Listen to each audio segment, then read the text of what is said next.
Explorando a ideia intuitiva da função, para uma noção de função, função vão ser duas grandezas ou variáveis, nós vamos estar trabalhando, que estaremos fazendo uma relação entre essas duas grandezas.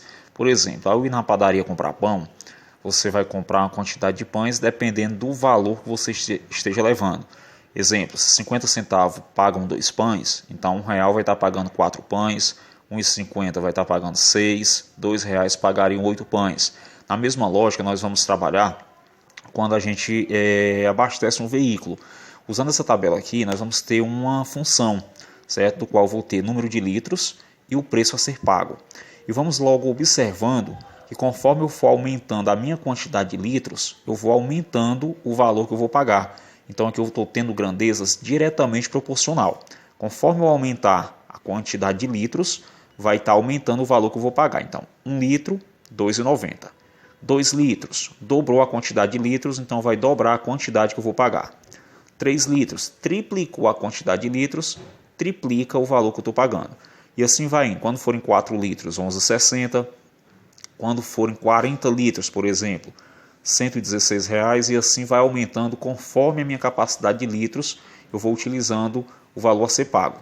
Então nós vamos ter aqui duas relações, os termos dependentes e os termos independentes, que é quem depende de quem. Exemplo, a quantidade de litros é um termo dependente ou independente? O valor a ser pago é um termo dependente ou independente? Você vai se basear nisso. O litro, a quantidade de litros vai depender de quê? Do preço. Então os litros eles são dependentes do valor a ser pago.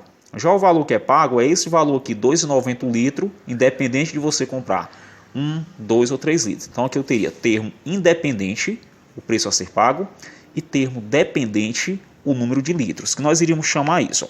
Aqui eu estou chamando de X e aqui eu estou chamando de Y. Nesse caso o Y depende da quantidade de litros que eu estou utilizando.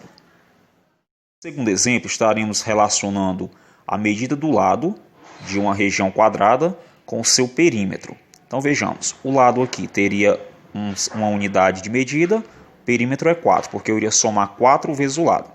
Se eu dobro o lado, o perímetro também dobra. Então mais uma vez nós afirmamos que nós vamos trazer aqui uma grandeza diretamente proporcional, tá certo? Voltando ainda na questão aqui do combustível, quando nós usamos essa fórmula do X, ser o termo que vai depender, que é independente, o Y é o termo que vai depender, nós vamos estar formando uma lei, que é a chamada lei da função. E essa lei da função ela ficaria nessa ordem. Ó. Quem é esse P? É o valor do Y, é o valor que eu vou pagar. Quem é esse X? A quantidade de litros. Então, o X sempre vai ser um termo independente, ele não precisa de ninguém para existir. E o Y, para ele existir, que é o valor aqui que eu estou pagando, ele vai precisar sempre do meu X. Então, nessa outra fórmula eu vou trazer. Ó. O perímetro vai depender do lado. Tá? Então, aqui, o perímetro é o termo que vai depender e o lado é o termo independente. Esse lado aqui, 1, 2, 2,5, 3, ele não precisa de ninguém para ter existido, porque eu posso estar modificando esses valores.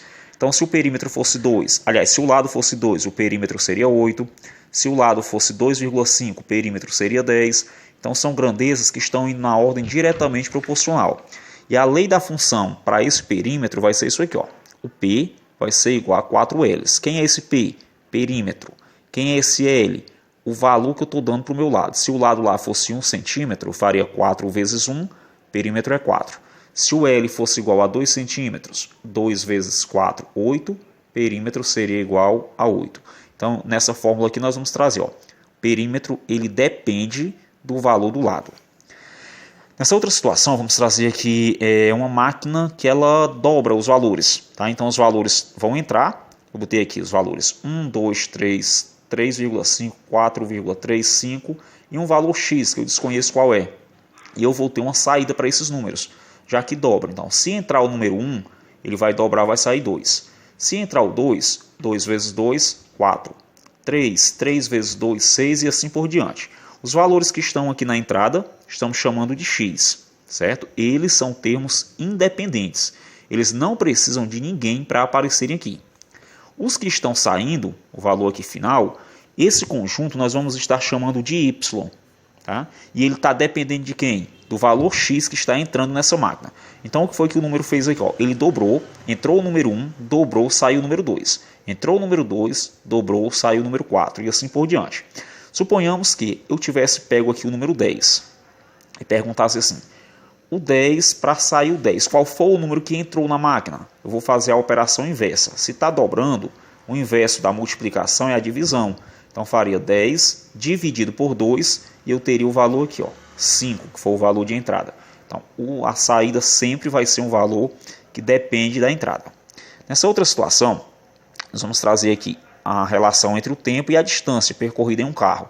Então, se ele percorre meia hora, 45 km, 1 hora, 90, 1 hora e meia, 135, 2 horas, 180 km. Conforme eu for aumentando a minha hora, vai aumentando a distância a ser percorrida.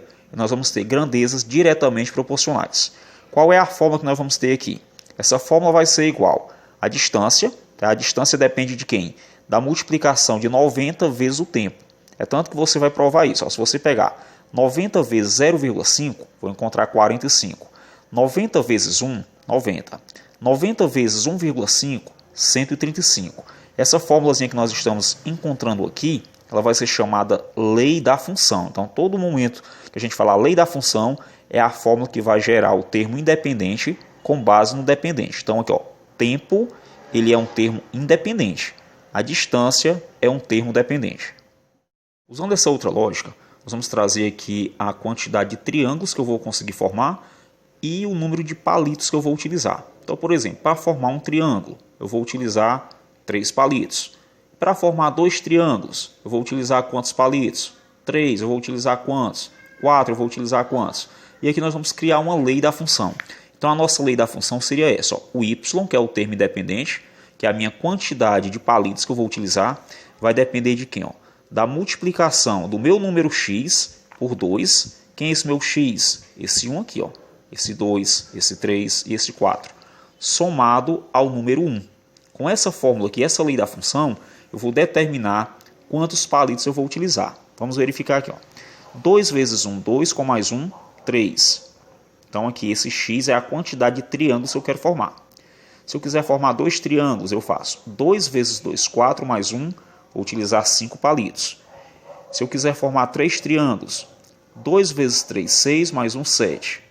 4 triângulos, 2 vezes 4, 8, mais 1, 9. E olha a verificação aqui, ó. Se eu quiser um triângulo, eu vou utilizar 3 palitos. Se forem 2, 1, 2, 3, 4, 5. Se for 3 triângulos, 1, 2, 3, 4, 5, 6, 7 palitos. Se forem 4 triângulos, 1, 2, 3, 4, 5, 6, 7, 8, 9 palitos. Então, nessa outra fórmula aqui, a nossa lei da função começa sempre por y, não impede que possamos colocar outra letra qualquer, você pode colocar sem problema nenhum, e o y ele é o termo dependente, tá? Ele depende. Nesse caso aqui, a quantidade de triângulos é um termo independente. O meu triângulo ele não depende da minha quantidade de palitos, então aqui é bem relativo. Esse termo aqui é o nosso coeficiente, então aqui se eu perguntasse, nessa expressão, qual é a variável dependente e a variável independente? Quem depende de quem? O y depende do x, e o x não dependeria do y. Então, a variável independente é x, variável dependente é a relação do y.